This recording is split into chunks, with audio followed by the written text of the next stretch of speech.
Love the Charles. It'll be a tough one to follow up here. So I hate to start off with some somber news on this great day, but for anyone who put bets on if I'd still be standing by the time I made a speech, you lost. Just saying. So pay up.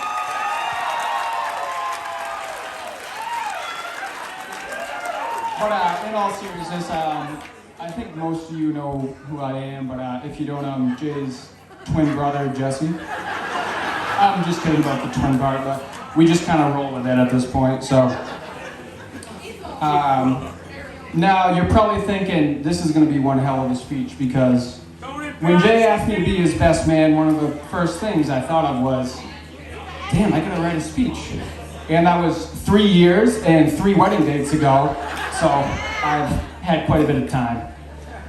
But to be honest, I'm not gonna promise you guys anything. So when Jay and I were younger, our relationship was kind of like that of most siblings. We absolutely hated each other. I still remember some of our fights. That time I turned your twin mattress in half and shoved it out the second-story window of our house. Meanwhile, you had mine ratchet strapped to Dad's truck, ready to drive it about 2 miles down the road and dump it off. Or that time that you and your friends decided to give me some wedgies, and one was pulling my underwear, the other was pulling my legs, and I don't think I could wipe my ass for a week after that. It was rough.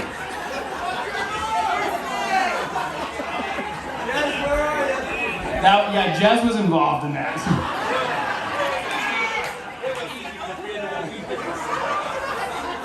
And probably the countless amount of times I gave Jay a concussion from hitting him over the head with multiple items, guitars, pool sticks, you name it, they were all in there, all in the weaponry, so.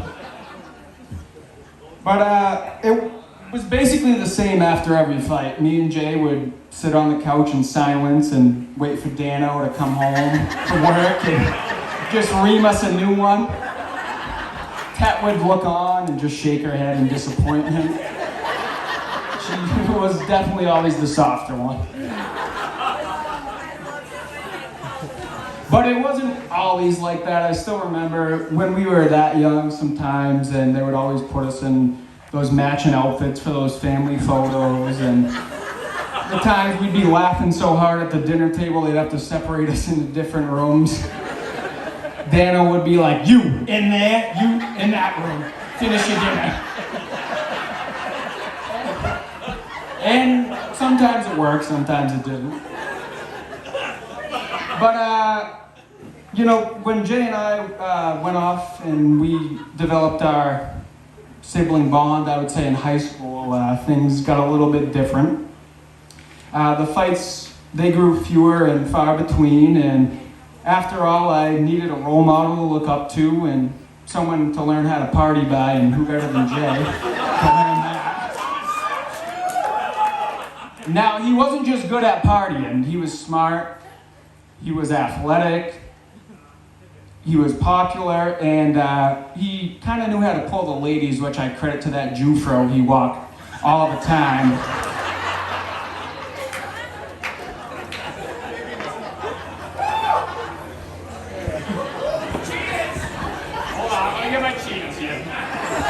And in high school, you know, my friend group, we would get together with Jay's because we were freshmen, they were seniors, and we'd party till the wee hours of the morning up in the upstairs of our house, came to be known as the Gauvin Hotel.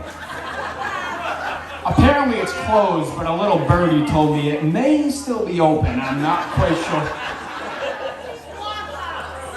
No, it was the Gauvin Hotel. And the Flop House, whatever you want. Interchangeable. And those bike rides we would take down to the Rat Pack just to meet you, whether it was partying with you guys or picking up our alcohol run for the night. And maybe a couple runs through the woods with the TPD here and there. Just once in a while. But really nothing changed because we would wake up to that same lecture we became to know all too well from our parents. We thought we were so sneaky and they'd be like, hey, I knew you did this last night. They found out every damn time. We might still have a few secrets, but... And that might be true. And after high school, Jay went off to UMass and we stayed pretty close through all of that. And I actually ended up going to UMass, so it was kind of like the same thing. Ow! UMass! Kind of like the same thing as college. I was like, I need a role model, you know, Jay's here. So, and also, our cousin Al was there. I think he might have been in his 5th or 6th year by then.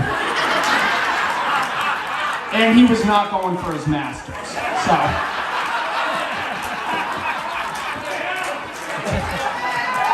Ah, boy, Al. But we really went through a lot that first year. Jay and I even had our first court appearance together. We didn't come out with a record, don't worry, we're still clean. And then there were the parties that we threw at Mom and Dad. Mom, Dad, I know we've apologized many times about our behavior back then, but we can't say it enough. But there was this one time, Jay and I had a small gathering. About 75 people or so, nothing too big. And it just kept growing. It's like a plant, it just keeps growing. And this time, Dano actually decided to call the cops on us. My cousin was like, I've never seen your dad drink Jack so fast. And if you know Dano, he can drink some Jack pretty fast, so. But Tech called to give us the warning, probably not approved by Dano. So we kind of gathered it up a little quick, you know, made it maybe about like 45, 50 people. But I'll still never remember, Steve Fliss came down the driveway. If you don't know him, he's an officer of the TPD. And he pulls up, whips open that car door, and he goes, looks at Jay and goes, your parents, my man, they are not happy. To which Jay, at that point, probably with the Gauvin eye in full effect. If you don't know that, you're probably going to see it tonight. Looked at him and said, well, I kind of gathered that since you're here right now.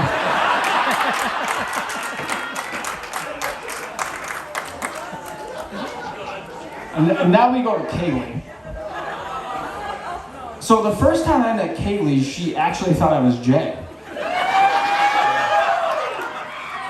Damn, I missed an opportunity.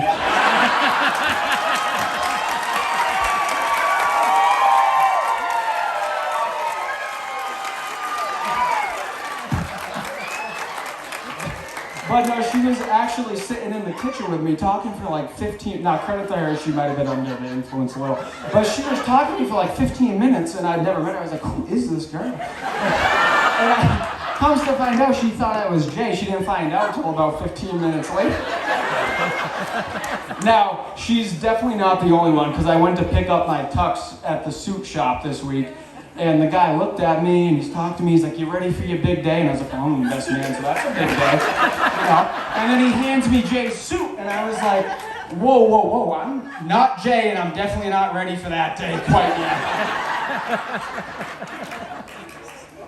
But Kaylee was truly one of the first girls that tried hard, and I mean really hard, at getting Jay to settle down. And I think it kind of worked, because, you know, to an extent now, like when I asked Jay, I'm like, oh, you want to go out on one of those classic nights we used to do, blah, blah, blah. You know, the really big change that I've seen, Jay's always in the doghouse the next morning. But I can't really blame Kaylee, because Jay hasn't just missed the train home from the Celtics game once, but he's done it twice. And they still got a lifetime to go, so. All right, now I'm gonna get kind of emotional, so bear with me here. everything aside, I think Jay and Kaylee getting together was one of the best things for Jay. They truly are the perfect match for each other. You can see the love that they have for one another in the beautiful family that they have created. The two of them are truly one of the best parent duos that I have ever seen. It's something that you always hope for in life for those that you care about, that they find love and happiness. I'm thankful to be able to call you my sister-in-law, Kaylee. You're one of the most caring and selfless people that I've met, and I'm thankful that my brother has found the person he wants to be with for the rest of his life in you. As they always say, and I definitely don't know this, but I heard, there's gonna be good times in your marriage, but there's definitely gonna be bad times. And I hope you guys remember days like today and the unique love that you share for each other, and not only the happiness that you bring each other, but the happiness that you bring to all those around you. Never forget that. I ain't done. Kaylee, thank you for coming into my brother's life and making him the best version of himself that he can be. Jay, thank you for being the best brother that I could ever ask for. For being a role model to me and teaching me countless things at every point in time during my life. For being there no matter what, and for being a best friend. I choose you as a brother every single day. Now everyone, let's raise our glass and toast to this incredible married couple, Jason and Kaylee Gauvin.